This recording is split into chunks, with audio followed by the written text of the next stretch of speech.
महाराष्ट्र की राजनीति में अपनी बेबाकी के लिए पहचाने जाने वाले बीजेपी के वरिष्ठ नेता सुधीर मुनगंटीवार ने बिहार चुनाव के नतीजों से लेकर उद्धव ठाकरे, कांग्रेस और यहां तक कि मुंबई महानगर पालिका चुनाव पर भी तीखी टिप्पणी की है।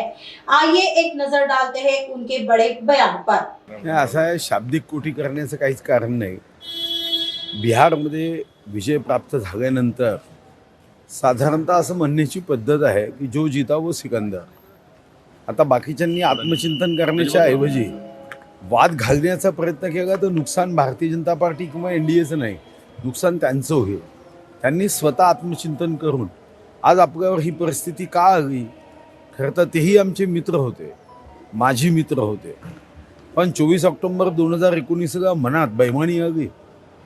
आम्ही सोबत 161 विधानसभा जिंकल्या होत्या आणि कारण नसताना मुख्यमंत्री होण्याच्या मोहापोटी आज त्यांना महाविकास आघाडीत जावं लागलं। स्वर्गीय हिंदुहृदय सम्राट बाळासाहेब ठाकरे यांचा जो देशभक्तीचा विचार होता त्याला पाठ दाखवावी लागली। खरं तर अशी वेळ कोणावरही येऊ नये, त्यांच्याबद्दल आम्हाला निश्चितच सहानुभूती आहे, पण आता आमच्या मनात त्यांना सहकार्य करावं ही भावना राहिलेली नाही। शेवटी ते विचारामध्ये कधीच एकत्र नव्हते। काँग्रेसचा विचार आणि स्वर्गीय हिंदुहृदय सम्राट बाळासाहेब ठाकरे यांचा विचार याच्यामध्ये कुठेही समानता नव्हती, साम्य नव्हतं। फक्त मुख्यमंत्री पदासाठी ते एक आले आणि शेवटी जे व्हायचं ते झालं। आज काँग्रेसने सांगितलं की आम्ही एकटं लढणार आहोत किंवा मनसेला आम्ही सोबत घेणार नाही। याचा अर्थच असा आहे की काँग्रेसची प्रत्येक कृती ही काँग्रेसला बोनसाय करण्याच्या मार्गावर आहे। हे खरं आहे की काँग्रेस एक वटवृक्ष होता। डॉक्टर राजेंद्र प्रसादजी सारखे, सरदार वल्लभभाई पटेल सारखे, नेताजी सुभाषचंद्र बोस सारखे, महात्मा गांधींसारखे, लालबहादूर शास्त्रीजींसारखे नेते ज्या पक्षाची खरं तर धरोहर होती, आज त्या पक्षामध्ये बोनसाय व्हायची वेळ त्यांच्यावर आली आहे।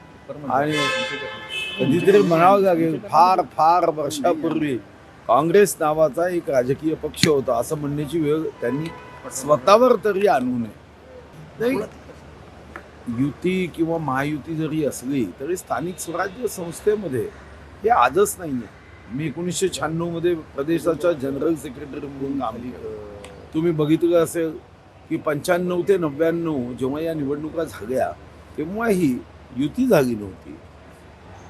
स्थानिक स्वराज्य संस्थेमध्ये 2014 ते 2019 आमची युतीची सरकार होतं।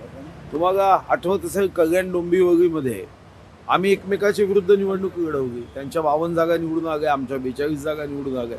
मुंबईमध्ये त्यांच्या 84 आल्या, आमच्या 82 निवडून आल्या। तर मला वाटतं की साधारणतः स्थानिक स्वराज्य संस्थेमध्ये स्थानिक कार्यकर्ते यावर निर्णय करत असतात, कुठे युती होते कुठे होत नाही। साधारणतः या बाबतीत माननीय मुख्यमंत्री देवेंद्र फडणवीस साहेबांनी अतिशय ठासून सांगितलं आहे की मुंबईमध्ये आम्ही महायुती म्हणून निवडणूक लढवू आणि महापौर महायुतीचा असेलच हे जे ठासून सांगितलं। स्वतः मुख्यमंत्री असं म्हणाले की या राज्याचा मुख्यमंत्री म्हणून भाजपचा पहिल्या नंबरचा नेता म्हणून मी हे ठासून सांगतोय। तर मला वाटतं अजून पुन्हा याच्यावर कोणी माहिती द्यायची आवश्यकता नाही। चमत्काराचा प्रश्नच उद्भवत नाही। आज बिहारमध्येच नाही तर काही बोटावर मोजण्या इतक्या दक्षिणेमध्ये निवडक राज्य जर सोडली तर भारतीय जनता पार्टीचा जो समर्थन आहे, जनसमर्थन, भारतीय जनता पार्टीच्या कामावरचा विश्वास हा सामान्य जनतेच्या मनात हा निश्चितपणे वाढतोय। आजपर्यंत काँग्रेस किंवा त्यांच्या समविचारी पक्षांनी जातीचं राजकारण, विकासाचं राजकारण केलं नाही। म्हणूनच काँग्रेसला 52 वर्ष सत्ता असतानाही एक एम्स काँग्रेस काढू शकतो। आयुष्यमान भारत योजना त्यांनाही करता आली असते। दुखादी वानगी दाखल योजना त्यांनी केली, मी असं म्हणणार नाही की त्यांनी योजनाच केली नाही, पण देशाला आवश्यक असणाऱ्या बाबींवर त्यांनी कधीच लक्ष दिलं नाही आणि त्याचा परिणाम आपल्या देशामध्ये कधी हे स्वप्नच नव्हतं $5 ट्रिलियन इकॉनॉमीचं। देशामध्ये कधी इतक्या मोठ्या प्रमाणावरचे नॅशनल हायवे हा विचारच केला गेला नाही। पंतप्रधान सडक योजना या योजनेचा विचारच केला गेला नाही। शिक्षणाच्या बाबतीत सर्व शिक्षा अभियान असेल किंवा आरोग्याच्या बाबतीत काही योजना असेल, कधीच काँग्रेसने विचार केला नाही. काँग्रेसचं एकच काम होतं की जातीचं राजकारण करा, जाती जातीमध्ये द्वेष वाढवा, संघाला जातीयवादी म्हणून हिनवा, भारतीय जनता पार्टीला जातीयवादी म्हणून हिनवा आणि आपल्या सत्तेचा जो सत्ता प्राप्त करण्यासाठी काम करा. पण आज आता काँग्रेसवर कोणाचा विश्वास राहिला नाही. स्वर्गीय हिंदुहृदय सम्राट बाळासाहेब ठाकरे यांच्या विचाराची उंची हिमालयापेक्षा मोठी आहे.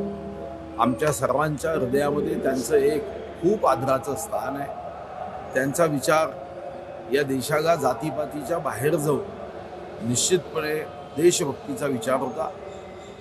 ज्याला आपण वैचारिक निखारा म्हणतो, विचार मशाल म्हणतो, अशी ती विचार होती. आज तो एकनाथ शिंदे साहेबांनी तो धारण केला आहे आणि आम्हाला आनंद आहे की अजूनही स्वर्गीय हिंदुहृदय सम्राट बाळासाहेब ठाकरेंचा विचार हा भारतीय जनता पार्टीसोबत या महायुतीमध्ये आहे. नसबंदी हा एक तोडगा आहे. नसबंदी करणे किंवा बिबट सफारीमध्ये एक मोठ्या क्षेत्रामध्ये बंदिस्त भागामध्ये बिबट तिथं सोडणे. पण एक गोष्ट खरी आहे की नसबंदीशिवाय पर्याय नाही. अतिशय वेगाने बिबट वाढत आहे.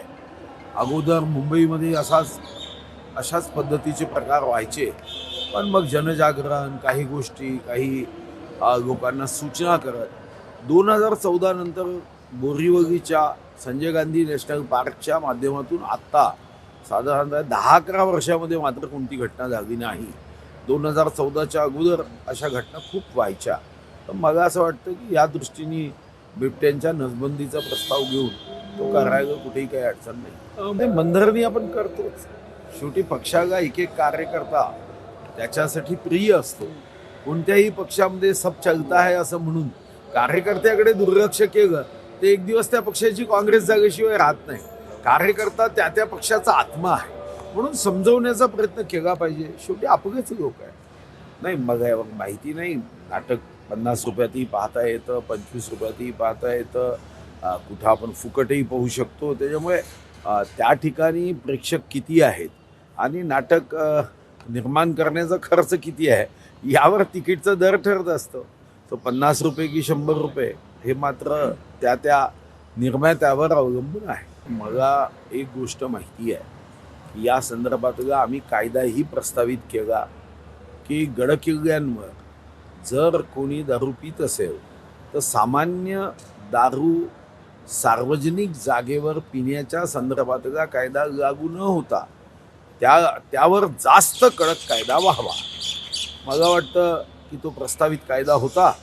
त्या कायद्यानुसार छत्रपती शिवाजी महाराजांच्या स्पर्शाने जी भूमी सोन्यापेक्षाही जास्त महाग आणि पवित्र झाली, ज्याच्यातला कण हा सोन्यापेक्षाही आपल्यासाठी तेज देणार आहे, त्या भूमीवर कोणी दारू पित असेल तर त्याला अशी सबक शिकवली पाहिजे की या जन्मात नव्हे पुढच्या जन्मातही त्याला आठवला मागचा किस्सा तर पुन्हा ग्लासला हात लावण्यापासून तो दूर पळायला पाहिजे, अशी शिक्षा दिली पाहिजे. असा माझा प्रयत्न होता.